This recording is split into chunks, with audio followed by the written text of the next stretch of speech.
Hello friends, welcome to Dict classes. मैं विपुल दीप सिंह आप सबका स्वागत करता हूं।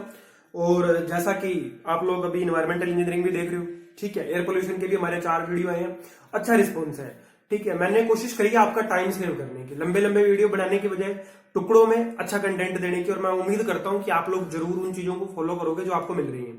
चलिए, आज हम कुछ ऐसा टॉपिक उठाने वाले हैं जिसकी वजह से वर्डिक्ट क्लासेस के साथ आप लोग जुड़े। कुछ ऐसे टॉपिक्स जो हमने सबसे पहले स्टडी किए थे, चाहे वो टिड्डी दल हो, आपका लोकस्ट अटैक हो, चाहे आपका वो सिंगल यूज प्लास्टिक हो, और चाहे ई वेस्ट हो। भैया एक तो ना, देखो ई वेस्ट के लिए मैं कई बार बता चुका हूं। जो लोग भी ई वेस्ट का वीडियो देख रहे हैं और जिन्होंने देखा है और अब ये वीडियो देख रहे हैं, मेरी रिक्वेस्ट है आपसे, वो डेटा 2017 का था, मुझे भी मालूम है।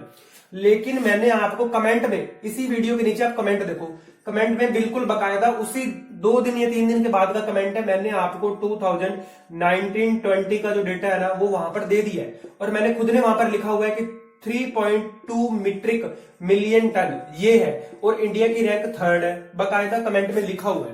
आप लोग चेक नहीं करते, आप फिर यूट्यूब पे वीडियो के ऊपर नीचे जाके कमेंट करते हो। और जो मैंने पीडीएफ अपडेट करके दिया उसमें भी मैंने चेंज किया है, ठीक है। तो ये तो बात थी उसकी, आप उसको सॉर्ट आउट करो, ठीक है। अब बात करते हैं सिंगल यूज प्लास्टिक और बाकी सब टॉपिक्स की, ठीक है। सिंगल यूज प्लास्टिक मैंने सबसे पहले बताया, ठीक है, ऐसा मैं बता रहा हूं। और भी यूट्यूब चैनल वगैरह हैं जिन पे चल रहा था, लेकिन उन्होंने सिंगल यूज प्लास्टिक वगैरह ये सब टॉपिक नहीं उठाए थे, ई वेस्ट भी नहीं उठाया था। उसी तरीके से ये टॉपिक भी कुछ ऐसा ही है, ठीक है, जो अभी तक शायद मेरे हिसाब से नहीं करवाया गया, लेकिन मैं आपको दे रहा हूं, आपको अच्छा लगेगा। छोटा वीडियो और आपका टाइम वसूल होगा, और क्वेश्चन श्योर है इस टॉपिक से पूछा जाएगा। चलिए स्टार्ट करते हैं। आज आपका टॉपिक है scientific disposal of fly ash. इस नाम से आपके सिलेबस के अंदर एक लाइन लिखी हुई है, scientific disposal of fly ash. ये टॉपिक आपके है ना, SCIENCE होता है, साइंटिफिक, है ना। बन रही है स्पेलिंग तो ठीक है, वरना आप समझ ही गए होंगे। ये मेरी स्पेलिंग हो सकता है मिस्टेक को मैं खुद ही बोल देता हूँ, आप फिर आप कमेंट करोगे कि सर स्पेलिंग गलत लिखी थी आपने। Scientific disposal of fly ash. चलिए ये टॉपिक हम स्टार्ट करने वाले हैं। अच्छा टॉपिक है, मजा आएगा आपको। सिविल इंजीनियरिंग वाले हो, वैसे भी स्टूडेंट आप, तो बेसिकली आप जानते ही होंगे फ्लाई ऐश क्या होता है। चलिए स्टार्ट करते हैं सबसे पहले। अच्छा जी, अब आपने, मैं बताऊं, आपने एनजीटी भी पढ़ लिया होगा। मेरा तो आपने वेट किया ही नहीं होगा कि सर एनजीटी पता नहीं कब पढ़ाएंगे। तो एनजीटी जब आपने पढ़ लिया, ठीक है जी, बात करते हैं। मैं फिर भी बताता हूं क्या होता है ये नेशनल ग्रीन ट्रिब्यूनल, है ना। नेशनल ग्रीन ट्रिब्यूनल जो है, इसने क्या किया, इसने एक बात कही आपकी, जो इंडिया गवर्नमेंट है उसके लिए इसने कहा कि भैया आप लोग क्या करो, जो फ्लाई ऐश है एक पॉल्यूटेंट की फॉर्म में आता जा रहा है धीरे धीरे, ठीक है। अगर इसका यूज किया जाए, ठीक है, सिविल इंजीनियरिंग वाले तो जानते हैं कि कंस्ट्रक्शन में कंक्रीट में यूज हो रहा है, लेकिन अगर नहीं यूज हो रहा तो ये एक हैजार्डस वेस्ट बनता जा रहा है। अगर इसका डिस्पोजल सही तरीके से ना हो तो दिक्कतें पैदा कर रहा है। तो एनजीटी जो है, नेशनल ग्रीन ट्रिब्यूनल, इसने क्या बोला, इसने बाकी सबको बोला कि आप यूटिलाइज करो ना इस चीज को, जब इसका यूज हो सकता है ना कई जगह पर, तो आप इसको यूटिलाइज करो, है ना। सबसे पहले नेशनल ग्रीन ट्रिब्यूनल ने क्या कहा, सपोर्ट किया फ्लाई ऐश के यूटिलाइजेशन का, और इसका साइंटिफिक डिस्पोजल के लिए प्रॉम्प्ट भी किया कि आप लोग इसका यूज करो, ठीक है जी। अब बात आती है कि ये जो है ना आपका फ्लाई ऐश होता क्या है। सबसे पहले जो सिविल इंजीनियरिंग वाले हैं वो तो जानते हैं, जो सिविल इंजीनियरिंग के नहीं है स्टूडेंट उनको भी मैं बता देता हूं। हालांकि ये टॉपिक जो है ना, मैं आपको बता रहा हूं, scientific disposal of fly ash, ये जेएसओ के सिलेबस में नहीं लिखा हुआ, ठीक है, ये जेईई के सिलेबस में लिखा हुआ है। तो फ्लाई ऐश देखो क्या होता है, बता रहा हूं मैं, बाय प्रोडक्ट है। फ्लाई ऐश आपका क्या है, by product of coal based, जो कोल बेस्ड आप है, कोल में भी कौन सा, इसकी भी कैटेगरी है, हर कोल से फ्लाई ऐश नहीं बनेगा, जरूरी नहीं है। लिग्नाइट, जो आपका लिग्नाइट कोल है ना, उसके बर्न होने से, कहां पर, थर्मल पावर प्लांट में, थर्मल पावर प्लांट, ठीक है, बात समझ में। कोल बेस्ड जो आपके हैं थर्मल पावर प्लांट्स, है ना, या इलेक्ट्रिसिटी पावर प्लांट जो है, उनके अंदर जब बिजली बनती है और जो कोल जलता है, इस कोल के जलने से जो ऐश बनती है वो आपकी क्या है, फ्लाई ऐश, उड़ती हुई राख। बात समझ में आ रही है क्या। ये बाय प्रोडक्ट है किसका, एक थर्मल पावर प्लांट के अंदर अगर इलेक्ट्रिसिटी बनती है तो वहां पर फ्लाई ऐश बनता है। इतनी बात हम जानते हैं। इसका साइज भी काफी छोटा है, माइक्रोन्स के अंदर साइज है। सीमेंट के अगर अपने साइज की बात करें तो फिर भी मैं बता देता हूँ, जनरल नॉलेज का है, आपको याद होगा, सिविल इंजीनियरिंग वाले हो, है ना, कोई बात नहीं, जहां कहीं से भी पढ़ रहे हो किसी न किसी ने बताया होगा, नहीं बताया तो कोई बात नहीं, मैं बता रहा हूं। देखो 25 माइक्रोन से 30 माइक्रोन के बीच में आपका सीमेंट का साइज होता है। बात आ रही समझ में। अगर मैं बात करूं जीजीबीएस की, है ना, जो आपका जीजीबीएस होता है, ये होता है 7 माइक्रोन के आसपास, ठीक है, 7 माइक्रोन के आसपास होता है इसका। अब ना 7 माइक्रोन से ये जाता है 14 माइक्रोन भी चला जाता है कई बार। इसको माइक्रो सिलिका भी बोलते हैं जीजीबीएस को। अगर इसका पूछ ले बाई चांस, वैसे आने के चांस कम है, लेकिन फिर भी आपको पता होना चाहिए, फ्लाई ऐश की बात कर रहे हैं तो थोड़ा सा वो बेसिक्स पता होना चाहिए। चलिए जाते हैं यहाँ आते हैं। यहाँ पर क्या है, बाय प्रोडक्ट होता है आपका फ्लाई ऐश। अब फ्लाई ऐश के अंदर क्या क्या होता है, फ्लाई ऐश बड़ा ही एक रिच मिक्स है, ठीक है। मैं बोल रहा हूं ये एक रिच मिक्स होता है। किन किन एलिमेंट्स का होता है, देखो फ्लाई ऐश के अंदर आपको सिलिका, मैं जो भी लिखता जाऊंगा सबके आपको ऑक्साइड कंसीडर करनी है, ठीक है। सिलिका, फिर मैंने लिखा यहाँ पे एल्यूमिना, एल्यूमिना भी आएगा, ठीक है जी। उसके बाद में मैंने आपका लिखा सिलिका एल्यूमिना, और इसके बाद में आएगा यहां पर आपका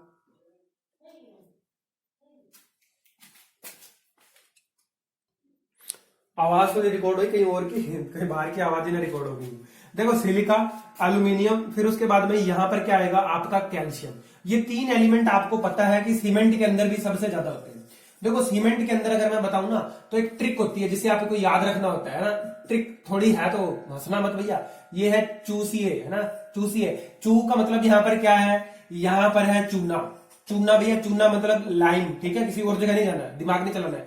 सिलिका क्या, यहाँ पर सी का मतलब क्या है सिलिका, और ए का मतलब क्या होता है एल्यूमिना। ये एक ट्रिक है, थोड़ी है अलग किस्म की, मैं बताना नहीं चाहता था, लेकिन फिर भी चूसिए। और आगे सीमेंट की तो कंप्लीट ही होती है, चूसिए और मैफस। सिविल इंजीनियरिंग वालों को बड़ी काम देगी ये पूरा का पूरा आपके पूरे हो गए, सारे के सारे कंस्टिट्यूएंट पूरे हो गए सीमेंट के, ठीक है। चूना, सिलिका, एल्यूमिना, मैग्नीशियम, फॉस्फोरस और सल्फर, ये सारा कुछ होता है, ठीक है। यहाँ पर ये फॉस्फोरस नहीं है, ये है आपका ये आयरन, फेरस, ठीक है, बात समझ आ रही है, फेरम जो होता है ये है।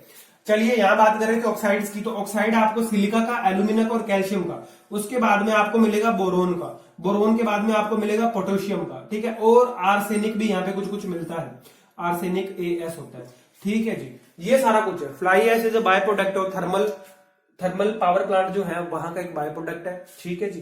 अब इसके अंदर रिच क्या क्या चीजें होती हैं, किस किस चीज का ये रिच मिक्स है, तो देखो ऑक्साइड्स है, सिलिका के, एल्यूमिना के, कैल्शियम के, बोरोन के, पोटेशियम के और आपके किसके, आर्सेनिक के। ये सारा कुछ फ्लाई ऐश के अंदर है।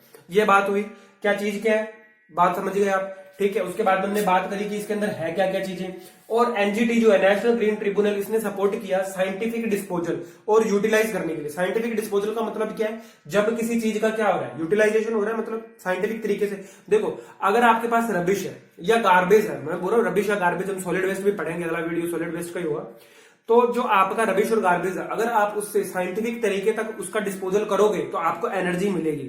लेकिन अगर आप उसका साइंटिफिक तरीके से डिस्पोजल नहीं करते, आपने यूं ही छोड़ दिया, इधर उधर फेंक दिया जी, तो क्या होगा, बीमारियां फैलेंगी।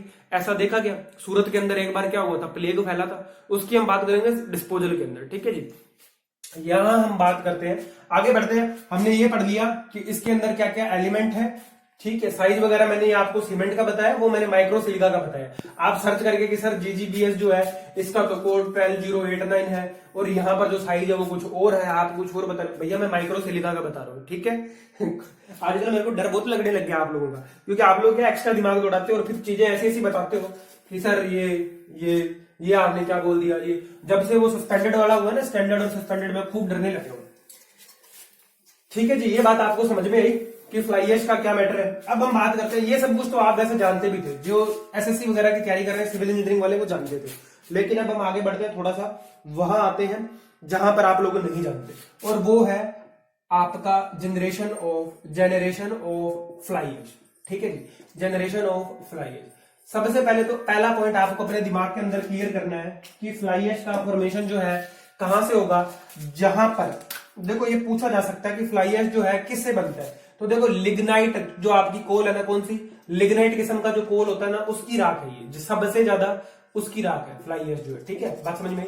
और ये जो आपका लिग्नाइट है ना, ये एक मैं अगर बात करूं ना तो ये लो क्वालिटी का है, ठीक है, ये अच्छी क्वालिटी नहीं है। कोल के आपने टाइप पढ़े होंगे, अच्छी कोल जो होती है एंथ्रेसाइट होती है, एंथ्रेसाइट। अगर फिर भी कहीं से आ जाए बाई चांस, और ये एंथ्रेसाइट किस्म का कोयला इंडिया में कहां मिलता है भैया, जो आपका JNK वाला हिस्सा है ना, जम्मू और कश्मीर वाला, वहां पर ये मिलता है एंथ्रेसाइट किस्म का कोयला। यहाँ फिर इसके बाद में आपने बिटुमिन भी पढ़ा होगा, लिग्नाइट भी पढ़ा होगा, ठीक है। और अब आते हैं अपने लिग्नाइट पर। ये जो लिग्नाइट किस्म की कोल है ना, ये कितना % फ्लाई ऐश बनाती है, मतलब ऐश कितनी बनेगी, ये आपकी 30 to 45% क्या कर देती है, ऐश बना देती है। देखो जब आपने कोई कोल यूज किया और उसका 30 to 45% क्या बन गया, ऐश बन गया, तो आपको एनर्जी क्या मिल रही है, काफी कम मिल रही है। तो इंडिया क्या करता है, इंडिया बाहर से भी एक्सपोर्ट करता है, ठीक है, इंडिया एक्सपोर्ट करता है बाहर से भी कोल, और वो कोल जो हम बाहर से ले रहे हैं उससे बनती है 10 to 15%, और वो उनका बाहर की फॉरेन की जो कंट्री है उनका लो ग्रेड का कोल है। बात समझ में आ रही है, लो ग्रेड ऑफ कोल, ठीक है, कहाँ का, बाहर की कंट्री भैया है ना, फॉरेन, हमने फॉरेन से लिया इसको, बात समझ में आ रही है क्या, फॉरेन से लिया। अब उसमें तो था 10 से 15% राख बन रही थी उस कोल के अंदर, लेकिन हमारे वाले में बन रही है 30 से 45% तक। तो हमारे वाला क्या हुआ, घटिया साबित हुआ ना भैया। एनर्जी क्या दे रहा है, एनर्जी कितनी देगा, अगर 45% ऐश बना रहा है तो बाकी के 55% के अंदर तो गैसें भी तो होंगी, कुछ गैसेस भी निकलेंगे, ठीक है, ऐसा तो है नहीं कि पूरी की पूरी एनर्जी दे रहा है। तो ये जो है ना काफी बड़ा कंटेंट है। अगर इतना फ्लाई ऐश क्या कर रहा है, बन रहा है, तो इसका डिस्पोजल होना क्या है, जरूरी है। अच्छा जी, अब यहां पर कुछ एक तथ्यात्मक बातें आती है, वो ये है कि यूटिलाइज इसका, ये तो हमें पता चला सोर्स क्या है, कैसे बना, राख पता चली कितनी बनी, इंडिया एक्सपोर्ट किया लो ग्रेड का कोल बाहर से 10 to 15%। इंडिया के अंदर मैं आपको फिर से पहले लिख रहा हूं कि ये डेटा 2017 और 2018 का है, इसके बाद का मुझे नहीं मिला गूगल पे, आप भी ट्राई कर लो अगर आपको मिलता है तो, क्योंकि जो फ्लाई ऐश अमेंडमेंट पॉलिसी है ना वो 2-2 साल के अंतराल में आती है। अभी क्या हुआ है, utilisation of fly ash policy आई है 2020 के अंदर, वो 19 की थी, आई 20 के अंदर लागू हुई है ना, उसको मैं यहां पर बताऊंगा। लेकिन ये डेटा जो है 2017 का 18 का ही है, गूगल पे भी आप चेक कर लेना। देखो जी, इसके हिसाब से जो इंडिया के अंदर फ्लाई ऐश का प्रोडक्शन बताया गया वो कितना हुआ, वो हुआ 217.04, ठीक है जी, मिलियन टन। बात समझ में आ रही है, ये आपका कितना है, मिलियन टन, ठीक है, सही लिखा मैंने, बिल्कुल यही है। अब ये जो आपका इतना बड़ा प्रोडक्शन है ना, इतना बड़ा प्रोडक्शन बना किसका, मिलियन टन के अंदर फ्लाई ऐश का, तो इसका कितना प्रतिशत है जो हमने यूज कर लिया, ये जानना बहुत जरूरी है। देखो यहां पर एक और डेटा है 77.59% जो है आपने यूज कर लिया। बात समझ में आ रही है, मैंने क्या बोला आपको, फ्लाई ऐश बना कहां से, जो लिग्नाइट कोल बेस्ड आपके क्या थे, थर्मल पावर प्लांट, उसका बाय प्रोडक्ट क्या है, उसका बाय प्रोडक्ट आपका फ्लाई ऐश। राख कितनी बनी, इससे 30 से 45% बनी, ऐश क्या है, राख ही तो है। और आपको पता है कि ऐश को आपने, ठीक है, 3 तो आपके मेन कंस्टिट्यूएंट होते हैं म्युनिसिपल सॉलिड वेस्ट के अंदर, 4th जो कंस्टिट्यूएंट माना जाता है ना, इंपॉर्टेंट कंस्टिट्यूएंट, वो ऐश को माना जाता है। और ऐश पुराने टाइम के अंदर आपके जो चूल्हा थे है ना, जो घर हुआ करते थे, सिगड़ी हुई करती थी, वहां पर भी बनती थी, जब खाना लकड़ी से बनता था, ठीक है, तो इसको 4th कंस्टिट्यूएंट माना गया म्युनिसिपल सॉलिड वेस्ट का। लेकिन इसके डिस्पोजल का चार्ज जो है म्युनिसिपल, भैया MSW, म्युनिसिपल सॉलिड वेस्ट जो एजेंसी है, उसके पास ऐश के डिस्पोजल का सिस्टम नहीं है, और ना ही ये उनके अंडर में आता है, ठीक है जी। अब 217.04 मिलियन टन प्रोडक्शन हुआ 2017-18 के अंदर फ्लाई ऐश का, और इसका 77.59% जो है वो यूटिलाइज हो गया कहां पर, जो जो इसके सेक्टर पॉसिबल थे। लाइक कंस्ट्रक्शन के अंदर इसका यूज हुआ, सिविल इंजीनियरिंग वाले जान रहे हैं, टाइल्स के अंदर हुआ, ब्रिक बनाने में हुआ, ब्लॉक्स बनाने में हुआ, और कंक्रीट के अंदर भी हुआ। जब आपने फ्लाई ऐश को यूज किया सीमेंट के साथ, देखो अगर फ्लाई ऐश अकेला आप यूज करोगे ना पेस्ट बनाकर, तो ये अकेला आपको स्ट्रेंथ नहीं देगा, अकेला नहीं देता ये। जब आप इसको सीमेंट के साथ यूज करते हो तो क्या होता है, मिक्स करने के बाद में, सीमेंट के संपर्क में आने के बाद में, ये क्या करता है, सीमेंट के अंदर ना कैल्शियम हाइड्रोक्साइड होता है जो खाली बचा हुआ रहता है, उसको कोई भी चीज, कोई भी ऐसा एडमिक्सचर जो आपने ऐड किया उसका यूज कर लेता है ना, तो वो आपकी स्ट्रेंथ को बढ़ा देता है। ये मैं कॉन्क्रीट के अंदर बताऊंगा ना, कॉन्क्रीट जब मैं पढ़ाऊंगा तब मैं बताऊंगा। यहाँ क्या बात हो रही है, फ्लाई ऐश जो आपका है ये कॉन्क्रीट की ड्यूरेबिलिटी बढ़ाता है, यहाँ आप इतना जान लो, ड्यूरेबिलिटी बढ़ाता है और स्ट्रेंथ बढ़ाता है। कैसे बढ़ाता है कैसे नहीं बढ़ाता, ये बातें कॉन्क्रीट में होंगी, यहां पूछी नहीं जा सकती, मेरे को आती है। मैं अगर ये साइज बता सकता हूँ ना सीमेंट का, तो मेरे को फ्लाई ऐश का बहुत अच्छा नॉलेज है, ठीक है जी। यहां हमने क्या बोला, ये तो आपको याद रखना, स्टार मार्क करना है। 2017-18 के अंदर प्रोडक्शन कितना हुआ, 217.04 मिलियन टन, और यूज कितना हुआ इसका, 77.59% क्या हो गया आपका, ये इस्तेमाल कर लिया गया, ये यूज कर लिया गया, ठीक है जी। इतनी बात आपको समझ में आई। अब अपने चलते हैं इसके डिस्पोजल पे। जनरेशन तो हमने पढ़ लिया कि कैसे कैसे क्या क्या होता है। अब हम चलते हैं आगे और पढ़ते हैं इसके डिस्पोजल का तरीका। ज्यादा लंबा वीडियो नहीं बनेगा, छोटा ही वीडियो बनेगा, और अगर क्वेश्चन आया फ्लाई ऐश का तो इतने ही टॉपिक के अंदर से आ जाएगा, ठीक है जी। आगे बढ़ते हैं, डिस्पोजल का तरीका। देखो फ्लाई ऐश जो है ना आपका, ये तो आपको बात में समझ में आ रही है, बात समझ में आ रही है कि ये उड़ती हुई राख है। मतलब जब इसका प्रोडक्शन हो रहा है तब ये किस फॉर्म के अंदर है, ड्राई फॉर्म के अंदर है। बात समझ में आ रही है, उड़ती हुई। कोई भी चीज उड़ेगी कब, जब बिल्कुल हल्की होगी। हल्की कब होगी, जब वो सूखी हुई होगी, भैया ड्राई होगी। तो अब देखते हैं, हम पढ़ते हैं डिस्पोजल ऑफ फ्लाई ऐश। अच्छा, डिस्पोजल कैसे किया जाएगा, है ना। पहली तो कंडीशन ये बनती है कि जब आपका फ्लाई ऐश किस स्टेट में है, ड्राई फ्लाई ऐश है ना, dry fly ash, dry fly ash है तो आपको इसका डिस्पोजल करना है। ड्राई फ्लाई ऐश का डिस्पोजल कैसे किया जाएगा, आप यूज करोगे इलेक्ट्रोस्टेटिक प्रिसिपिटेटर। बात समझ में आ रही है, इलेक्ट्रोस्टेटिक प्रिसिपिटेटर आपके अभी ना अपने नेक्स्ट वीडियो के अंदर उम्मीद करता हूं मैं एयर पोल्यूशन, जो एयर पोल्यूटेंट है ना उनके कंट्रोल के डिवाइसेस है, डिवाइसेस बोलूं मैं, इंस्ट्रूमेंट बोल लूं, या मैं यूं बोलूं कि कंट्रोल करने वाले यूनिट्स हैं ये। तो इलेक्ट्रोस्टेटिक प्रिसिपिटेटर क्या है, ये आपका यूनिट है जो क्या करेगा, इसको कलेक्ट करेगा, फ्लाई ऐश को कलेक्ट कर लेता है। इलेक्ट्रोस्टैटिक प्रिसिपिटेटर, ये क्या बोलते हैं इसे, ईएसपी भी बोला जाता है। ये आपका कहां लगा होता है, थर्मल पावर प्लांट के अंदर लगा हुआ होता है, और ये क्या करता है, अपने तरीके से इलेक्ट्रोस्टैटिक प्रिसिपिटेटर जो है फ्लाई ऐश को क्या करता है, कंट्रोल करता है, उसके अंदर रोक के रखता है, ठीक है, एक चैम्बर के अंदर कंट्रोल करके रखता है। और उस चैम्बर के अंदर से ये जो आपका ड्राई फ्लाई ऐश है ना, जो आपका ड्राई फ्लाई ऐश, इसे बैग्स के अंदर पैक किया जाता है, या मैं यूं बोल दूं कि बैग के अंदर छोड़ो, आप सीधा यही पढ़ लो कि इसे ट्रक के अंदर भर दिया जाता है, और इन ट्रक के माध्यम से, ट्रक की हेल्प से आप कहां पहुंचाते हो, इसको उस जगह पे पहुंचाते हो जहां इसका यूटिलाइज होगा। बात समझ में आ रही है, यूटिलाइज जिस जगह पर होना है, आप क्या करते हो, इलेक्ट्रोस्टैटिक प्रिसिपिटेटर से आपने कलेक्ट किया फ्लाई ऐश को, कलेक्ट करने के बाद में आपने इसे ट्रक में भरा और जिसे यूज करना है उसके पास इसे पहुंचा दिया। ठीक है जी, ये तो हो गया ड्राई फ्लाई ऐश को डिस्पोजल करने का तरीका। अब बात आती है वेट जो फ्लाई ऐश है उसके डिस्पोजल का तरीका क्या है। चलिए उसकी बात करते हैं। ठीक है जी, कैसे होगा वेट फ्लाई ऐश के डिस्पोजल का तरीका। देखो जी, आपका जो सेकंड कंडीशन है disposal wet fly ash. Wet fly ash क्यों हुआ, वेट हुआ क्यों, देखो जब भी फ्लाई ऐश बनेगा तो ये ड्राई स्टेट के अंदर ही बनेगा, प्लांट के अंदर तो ये ड्राई स्टेट में बनेगा, लेकिन अब आप इसको डिस्पोज करना चाहते हो वेट तरीके से, तो क्या करोगे आप, ड्राई प्लस यहां पर क्या करोगे, वाटर मिक्स करोगे। बात समझ में आ रही है, ड्राई फ्लाई ऐश था, बात समझ में आई, हमने क्या किया, उसके अंदर पानी मिला दिया, पानी मिलाने के बाद में हम क्या करेंगे, पाइप्स के थ्रू आप इस पेस्ट को, ये जो आपका पेस्ट बना है ना, पेस्ट बोलूं या मैं इसे स्लरी बोलूं, बात एक ही है। इस स्लरी को आप क्या करोगे, ये मैंने एक पॉन्ड बना दिया, और ये पॉन्ड ज्यादातर कहां पर होता है, आपका जो प्लांट होता है उसके आसपास में ही रखा जाता है, प्लांट के पास में ही होता है। तो इस स्लरी के माध्यम से आप क्या करोगे, इस वेट फ्लाई ऐश को कहां पहुंचा दोगे, पॉन्ड के अंदर पहुंचा दोगे, और इस पॉन्ड के अंदर इसका क्या हो गया जी, डिस्पोजल हो गया। बात समझ में आई, इस तरीके से आप क्या करते हो, वेट फ्लाई ऐश का डिस्पोजल करते हो। मैंने दो तरीके बताए डिस्पोजल के फ्लाई ऐश को आपके, पहला मैंने बताया ड्राई फ्लाई ऐश किस तरीके से डिस्पोज किया जाएगा, और वेट फ्लाई ऐश कैसे हुआ।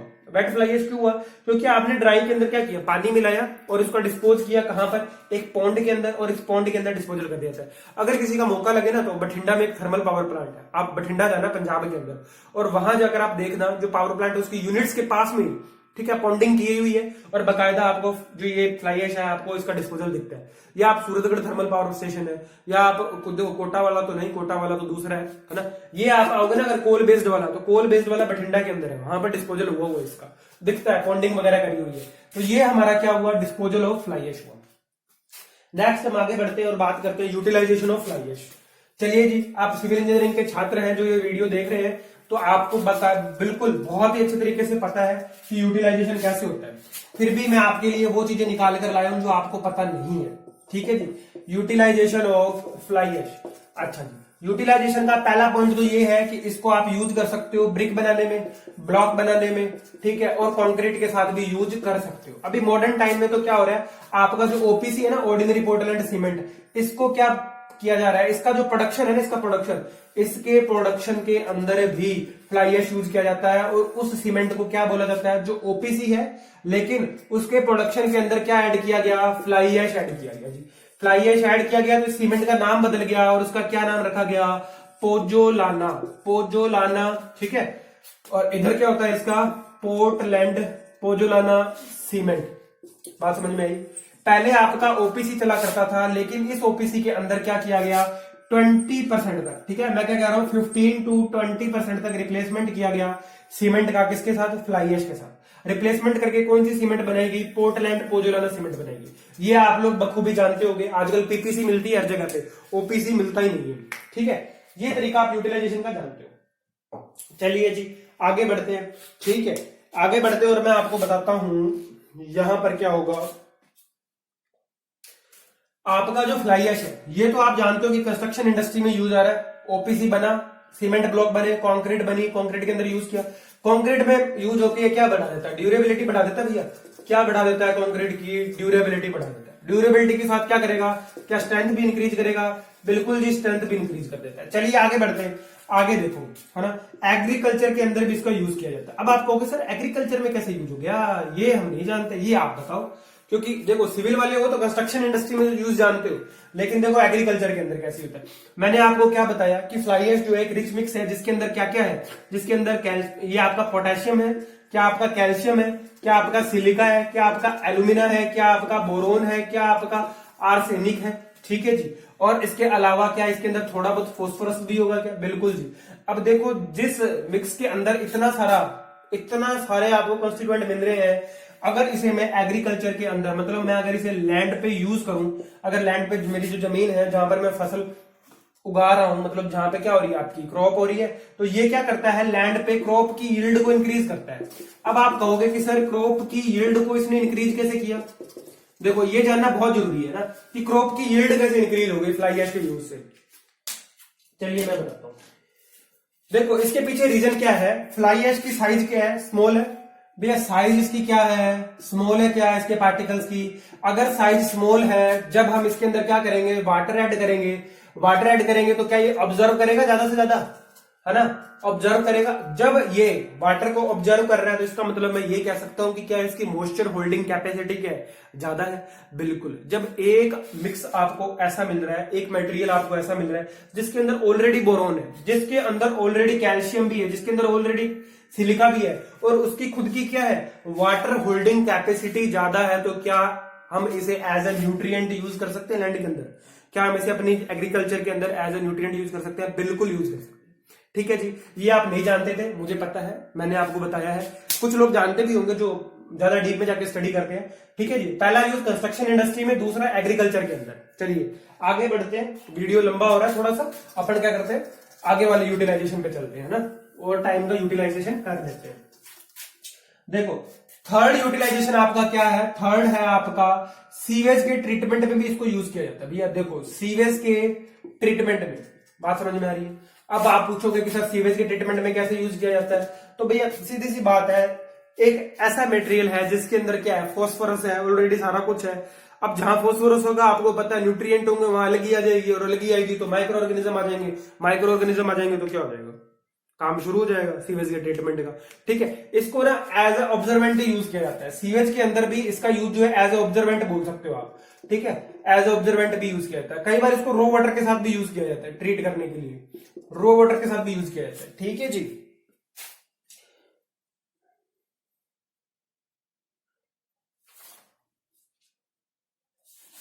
चलिए जी, ये तो हुई बातें पूरी की पूरी इसके, मैं देख रहा हूं यूटिलाइजेशन की। अच्छा जी, ऑब्जर्वेंट के फॉर्म में तो सीवेज के अंदर यूज हुआ, रो वाटर के अंदर देखो प्यूरिफिकेशन के लिए यूज होता है, ये प्यूरिफिकेशन के लिए। ठीक है। अब हम आगे बढ़ते हैं, ये हमारा टॉपिक जो है पूरा हुआ, ये इतना जो पोर्शन था पूरा हुआ। हमने क्या पढ़ा यहाँ पर, यूटिलाइजेशन ऑफ फ्लाई ऐश पढ़ा। चार तरीके का मैंने आपको यूटिलाइजेशन बताया। पहला क्या बताया मैंने आपको, पहला ये बताया कि इसे आप यूज कर सकते हो कंस्ट्रक्शन इंडस्ट्री में। सेकंड मैंने आपको बताया ओपीसी से पीपीसी बनती है, रिप्लेस करके सीमेंट के पार्टिकल्स को 20% रिप्लेस कर देते हैं। चलिए जी, थर्ड यूज मैंने आपको ये बताया कि इसे आप एग्रीकल्चर लैंड के अंदर भी एज ए ऑब्जर्वेंट यूज कर सकते हो, क्योंकि इसकी मॉइस्चर होल्डिंग कैपेसिटी ज्यादा है। फिर आप इसे सीवेज के अंदर भी एज ए ऑब्जर्वेंट यूज कर सकते हो ट्रीट करने के लिए, और रॉ वाटर के अंदर ये यूज होता है एज ए प्यूरिफिकेशन करने के लिए। ठीक है जी, ये इसके पूरे के पूरे यूज थे, यूटिलाइजेशन था फ्लाई ऐश का। डिस्पोजल हमने पढ़ा, यूटिलाइजेशन पढ़ा। अब हम आगे चलते हैं, अब हम पढ़ते हैं कि गवर्नमेंट जो है हमारी गवर्नमेंट, वो इसके क्या क्या मेजर्स हैं जिनको प्रमोट कर रही है कि फ्लाई ऐश का यूज धीरे धीरे बढ़ जाए, है ना, उसके बारे में थोड़ी सी स्टडी कर रहे हैं कि गवर्नमेंट किस तरीके से बढ़ा रही है चीजों को, कि भैया आप फ्लाई ऐश का यूज करो, क्या क्या मतलब ऐसे काम कर रही है। ठीक है जी।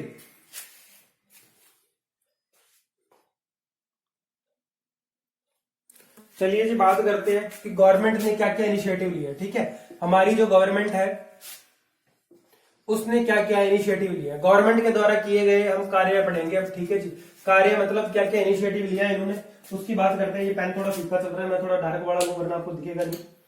ठीक है जी, चलिए बात करते हैं। सबसे पहले आपने कभी ना कभी नाम सुना होगा सेंट्रल इलेक्ट्रिसिटी एजेंसी। ठीक है जी। सेंट्रल इलेक्ट्रिसिटी अथॉरिटी सुना होगा, एजेंसी सुना होगा, इलेक्ट्रिसिटी एजेंसी बोल लो, ठीक है। सीईए बोला जाता है इसे, ठीक है। सीईए जो है ना, इसने क्या किया, इसने किसके बिहाफ पे बोला, क्या बातें बोली, उसके बारे में थोड़ी सी बात करते हैं। इसने ना जो आपकी क्या है नेशनल पावर है ना, नेशनल पावर से रिलेटेड जितनी भी एजेंसी है ना, जैसे कि एनटीपीसी आपका, जो भी लाइट के प्रोडक्शन के अंदर, जैसे पीजीसीआईएल है ना, ये सारे वो क्या है पीएसयूज है। इनके बिहाफ पे जो आपकी सेंट्रल इलेक्ट्रिसिटी एजेंसी है ना, अथॉरिटी जो है, सेंट्रल इलेक्ट्रिसिटी अथॉरिटी कर लो इसको, है ना, अथॉरिटी जो है, इसने इनके बिहाफ पे क्या बोला, इसने बोला कि आप लोग अगर आपके प्लांट के अंदर इलेक्ट्रिसिटी प्रोडक्शन करते हुए फ्लाई ऐश बनता है तो इसको आपको क्या करना है, साइंटिफिक तरीके से इसका डिस्पोजल होना चाहिए, ठीक है। इस बात के ऊपर क्या दिया, इसने जोर दिया था। बात समझ में आई क्या, इसने किस बात पे जोर दिया था, इस बात पे जोर दिया। और इसने क्या किया, नजर रखी। अगर मैं बताऊं आपको क्या किया, इसने मॉनिटरिंग करी किस बात की, कि आप अगर आपके थर्मल पावर प्लांट में कोल बेस्ड, कोल कौन सा, lignite based thermal power plant है अगर आपका, तो वहां पर फ्लाई ऐश बन रहा है। और इसने क्या किया, मॉनिटर किया इस चीज को कि फ्लाई ऐश जो है उसका यूटिलाइजेशन हो रहा है या नहीं हो रहा। अच्छा जी, ये चीज जो है सेंट्रल इलेक्ट्रिसिटी अथॉरिटी ने कब करी थी, सबसे पहले ये पूछा जा सकता है 1996 से 1997 के अंदर ये चीज स्टार्ट हो गई थी अपनी कंट्री के अंदर।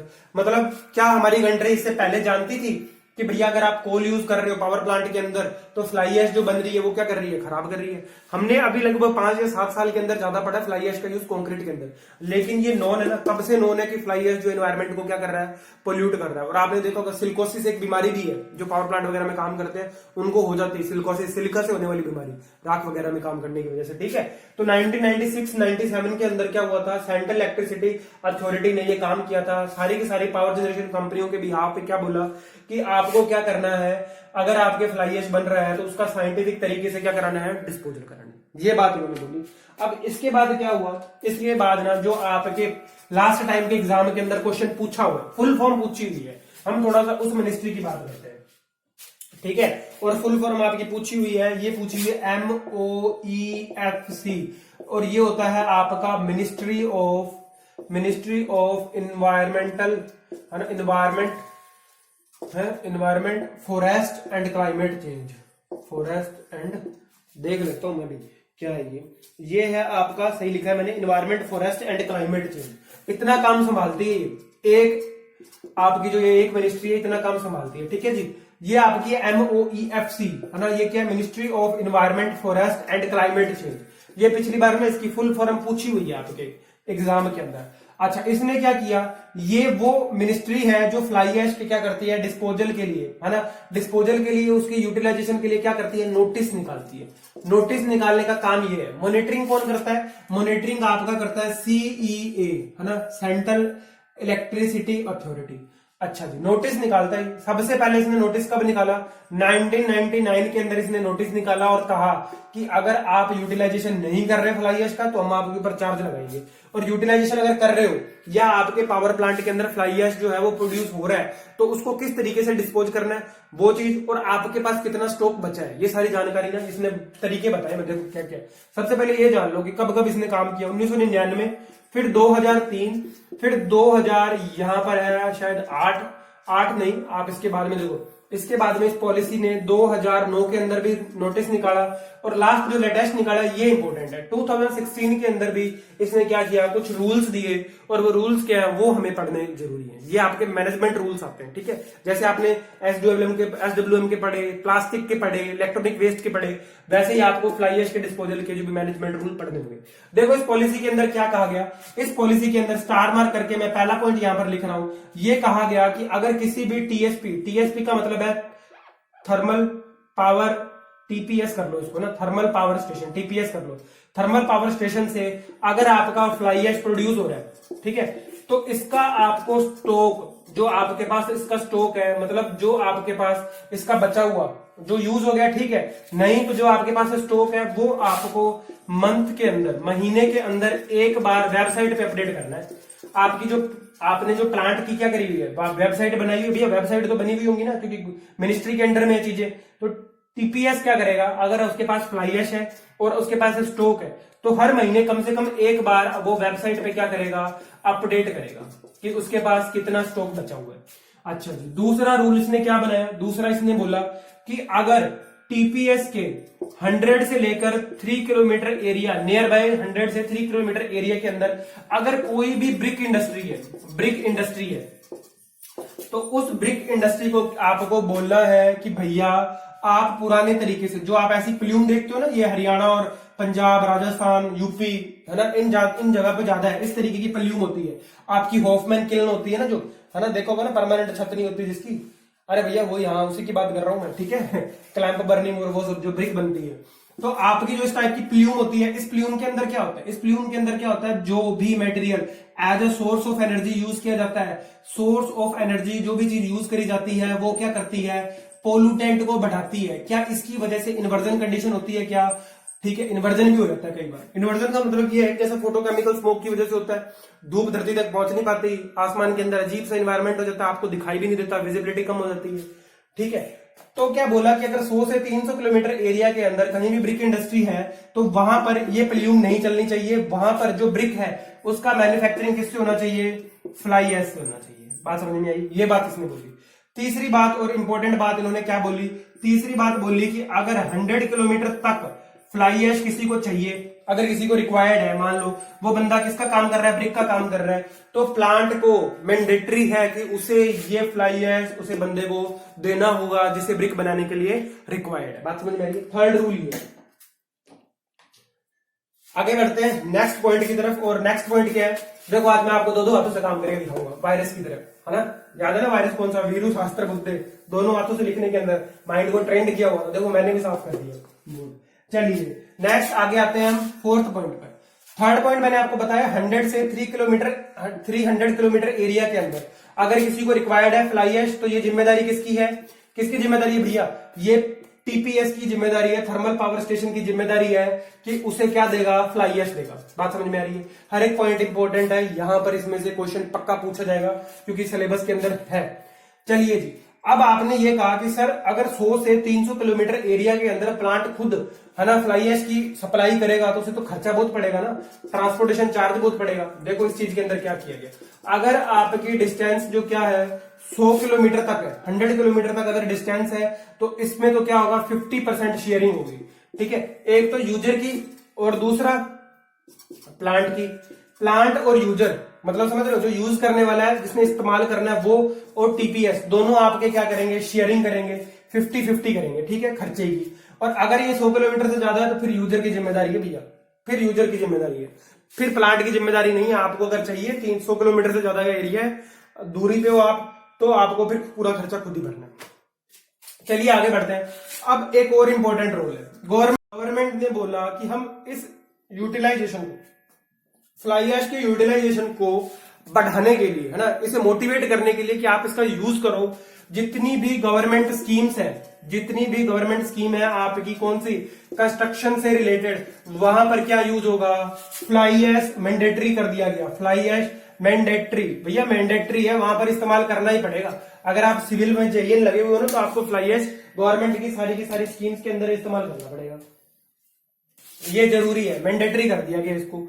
कैसे किया गया, देखो एमजी नरेगा, है ना, ये अब एक्ट बना दिया गया 2005, इसे एक्ट बना दिया गया, ये भी थोड़ा सा याद कर लेना, पूछा जा सकता है। इसके अंदर आपको क्या यूज करना पड़ेगा, अगर कोई भी काम हो रहा है तो फ्लाई ऐश यूज करना पड़ेगा। स्वच्छ भारत मिशन, स्वच्छ भारत मिशन, अगर इसके अंदर भी कोई कंस्ट्रक्शन हो रहा है तो क्या यूज करना है, फ्लाई ऐश यूज करना है। चलिए जी आगे बढ़ते हैं। थर्ड, अगर आपकी कोई भी आवासीय योजना है, ठीक है, मैं यहां पे लिख देता हूं आवासीय, या आप यूं बोल रहे हो कोई भी आपकी रेजिडेंशियल स्कीम है, रेजिडेंशियल, और वो किसके थ्रू चल रही है, रेजिडेंशियल, जैसे बनते हैं ना वो आवास योजनाएं चलती हैं बीपीएल वालों के लिए ना, घर बना के देते हैं, तो वो क्या होता है, वहां पर भी अगर कोई भी कंस्ट्रक्शन हो रहा है तो वहां पर फ्लाई ऐश कंपलसरी है। अब आप कहोगे सर फ्लाई ऐश डायरेक्टली आता है क्या, नहीं जी भैया, वहां पर सीमेंट कौन सा यूज होगा, पीपीसी यूज होगा। और किस कारण से पीपीसी यूज होगा, क्योंकि पीपीसी के अंदर क्या यूज हुआ है, फ्लाई ऐश यूज हुआ। अगर कॉन्क्रीट बन रहा है तो वहां पर भी फ्लाई ऐश मिक्स की जा सकती है, ठीक है जी, बात समझ में आ रही है क्या। दो तरीके हैं, एक तो सीमेंट आप यूज कर लो, नहीं अगर सीमेंट आप ओपीसी यूज कर रहे हो तो फिर आप क्या कर सकते हो, फ्लाई ऐश को एक्सटर्नली ऐड कर सकते हो कंक्रीट के अंदर। ये गवर्नमेंट ने मैंडेटरी कर दिया है, 5वां रूल। चलिए जी, 6ठा रूल आता है हमारा, और ये भी बड़ा इंपॉर्टेंट है। इनमें से ये जो मैं आपको 6 रूल बताए ना, इनमें से एक आपको पेपर के अंदर पक्का मिलेगा, और 30 मिनट के वीडियो में, 30-35 मिनट के वीडियो में अगर 3 नंबर पक्के हो रहे हैं ना, तो बहुत जबरदस्त बात है। मैं कहता हूँ शानदार, अद्भुत, सराहनीय, बेजोड़ है। ठीक है जी, इससे ज्यादा कुछ नहीं हो सकता। और लास्ट और इंपॉर्टेंट रूल है आपका 6th रूल। ये क्या है, एक एप्लीकेशन बनाई गई और उस एप्लीकेशन का नाम रखा गया ऐश ट्रैक। क्या नाम रखा गया, ऐश ट्रैक। ये एप्लीकेशन के माध्यम से, देखो इस एप्लीकेशन के माध्यम से कौन लोग जुड़े हुए हैं, एक तो यूजर जो इस्तेमाल कर रहे हैं, ठीक है, और इसके अंदर ही दूसरा सॉरी, ये मेरे को थोड़ा सा इंक से प्रॉब्लम है, जिसके अंदर एसिड होता है, उसकी मेरे को थोड़ी सी प्रॉब्लम है। अच्छा जी, यूजर एंड कौन जुड़ा हुआ होगा इससे, टीपीएस जुड़ा हुआ होगा। ठीक है जी, थर्मल पावर स्टेशन। यूजर और थर्मल पावर स्टेशन दोनों किस एप्लीकेशन से जुड़े होंगे, ये जुड़े होंगे आपके, ये एप्लीकेशन है भैया, एप्लीकेशन है आपकी ऐश ट्रैक एप्लीकेशन। इससे क्या होगा, यूजर ये जान सकता है कि प्लांट के पास कितना स्टॉक बाकी है।